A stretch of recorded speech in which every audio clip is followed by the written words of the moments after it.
کنډک سوی داسې وګوره ما جومات ته همداسې کنډک سوی دا یوه پېښه نه ده دا سل پېښې په ما باندې سوي دغه د ما د شهیدانو شوړیګانې د ما د شهیدانو بړستنې همداسې پیونه باندې ککړې پکړې دي د خدای په لیاز دومره ظلم زیاتی مې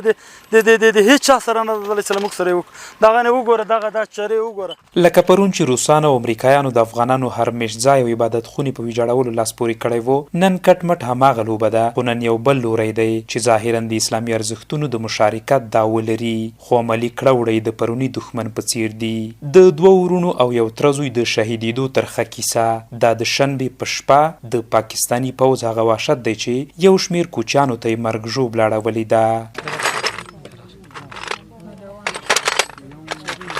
دا د چی چرې وي دا د اوان چرې دي د توپ چرې دي دا موږ نه پېژنو چې دا څه شی مسایل ده پاکستان له خوا هغه راغی اوان جومات باندې ولګېد ما دوه وروڼه که شهیدان شول یا موږ خپلوان که هغه هم که شهید شو د 15 کسه که زخمیان شول دا د پکتیا ولایت ډنډي پټان ولسوالۍ فرضي کرښې ته ورڅیرمه د شپولې سیمه ده چې د پاکستاني پوځ له لوري پر کوچیانو توغندیز برید شوی موږ دلته 15 کوره د جومات پراته یو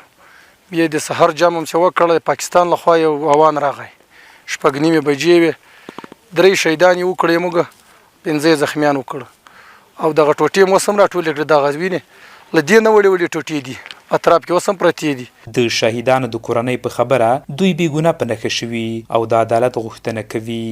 که دا زیاتی وي دی مې په دې ډاروي چې زه به کوچی وولم یا به یې مال وولم یا به کمزوری سم 1400 کاله مخکې نبي علیه السلام همداسې په جنګ راغلی ده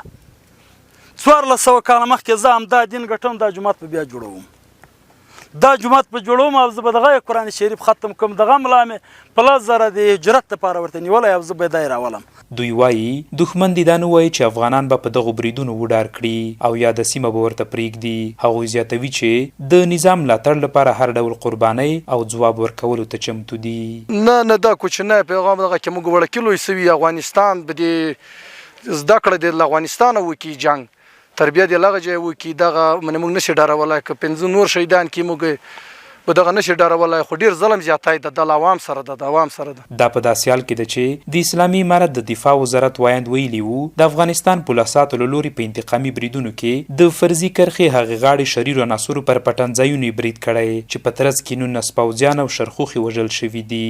محمد عمر ځواک هوریت راډیو پکتیا ډنډي پټان ولسوالي